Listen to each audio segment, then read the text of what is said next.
Assalamualaikum warahmatullahi wabarakatuh. Perkenalkan, nama saya Fatimah dengan nomor NIM 232180207 dari kelas 2E Pendidikan Guru Sekolah Dasar, Fakultas Keguruan dan Ilmu Pendidikan, Universitas Muhammadiyah Purworejo. Di video ini, saya akan memaparkan materi terkait fase perkembangan peserta didik, mata kuliah perkembangan peserta didik. Fase perkembangan peserta didik merupakan tahap-tahap perubahan yang dijalani peserta didik menuju kedewasaan dalam kehidupannya. Tahap-tahap tersebut berupa tahap biologis, tahap kognitif, dan tahap afektif atau sosial. Yang pertama yaitu perkembangan biologis anak usia sekolah dasar. Perkembangan biologis yaitu perkembangan individu berupa perubahan fisik dalam tubuh individu. Perkembangan fisik anak usia sekolah dasar merupakan suatu perubahan yang terjadi pada tubuh, otak, kapasitas sensorik, dan keterampilan motorik anak. Perkembangan ini dipengaruhi oleh gen yang diwarisi oleh orang tua, perkembangan otak, penambahan tinggi dan berat, keterampilan motorik, dan perubahan hormon. Perkembangan tersebut meliputi: yang pertama, pertumbuhan fisik anak yang cenderung stabil, di mana anak akan menjadi lebih tinggi, lebih berat, lebih kuat, dan belajar tentang berbagai keterampilan. Selanjutnya, keterampilan gerak anak mengalami perkembangan dengan pesat, semakin lancar, dan lebih terkoordinasi dibandingkan pada masa sebelumnya. Keterampilan gerak ini dapat berupa kelincahan anak saat berlari, melompat-lompat, bermain sepeda. Selanjutnya adanya gerak dasar yang dilakukan oleh anak seperti berjalan, berlari, loncat, melompat yang sering dilakukan anak sekolah dasar terutama saat bermain. Kemudian adanya perubahan sistem tulang dan otot anak di mana anak laki-laki akan lebih unggul dalam melakukan aktivitas yang melibatkan ototnya dibandingkan dengan anak perempuan. Sebagai contoh, anak laki-laki lebih suka bermain sepak bola yang banyak menggunakan kekuatan ototnya, sedangkan anak perempuan lebih suka bermain boneka atau permainan yang tidak begitu menggunakan otot.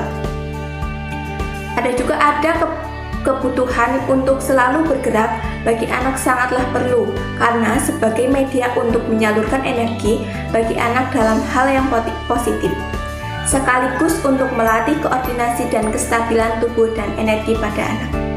Yang terakhir, adanya pertumbuhan fisik baik tinggi, berat, maupun kekuatan dibandingkan dengan masa sebelumnya. Ketika anak masuk usia sekolah dasar, mereka akan tumbuh lebih tinggi, lebih berat, dan lebih kuat. Yang kedua yaitu perkembangan kognitif anak usia sekolah dasar. Seorang tokoh psikologi berpendapat bahwa sekolah dasar termasuk dalam masa operasional konkret, di mana perkembangan ini merujuk pada kecerdasan berubah seiring dengan pertumbuhan anak. Namun, di sisi lain, perkembangan kognitif bukan sekedar tentang memperoleh pengetahuan, tetapi anak juga mengembangkan dan membangun mental dan bahasa pada diri anak tersebut. Perkembangan kognitif merupakan perkembangan anak dalam mendapatkan suatu makna yang dapat diperoleh dari pengetahuan dan pengalaman yang dimilikinya. Sehingga perkembangan ini berkaitan dengan proses mengingat, memecahkan masalah, dan mengambil keputusan. Ciri dari perkembangan kognitif anak antara lain yaitu: yang pertama, anak akan mulai berpikir logis terhadap objek-objek yang konkret. Anak akan melihat hal-hal dari sudut pandang anak-anak usia sekolah lainnya dan mulai memahami bagaimana perilaku mereka akan mempengaruhi orang lain. Selanjutnya, anak akan mulai bisa memecahkan masalah yang bersifat konkret dan mereka akan berpikir secara induktif berdasarkan pengalaman yang dimilikinya. Kemudian, anak akan memiliki pemahaman yang lebih baik tentang konsep ruang, sebab akibat, kategorisasi, konservasi, dan tentang jumlah.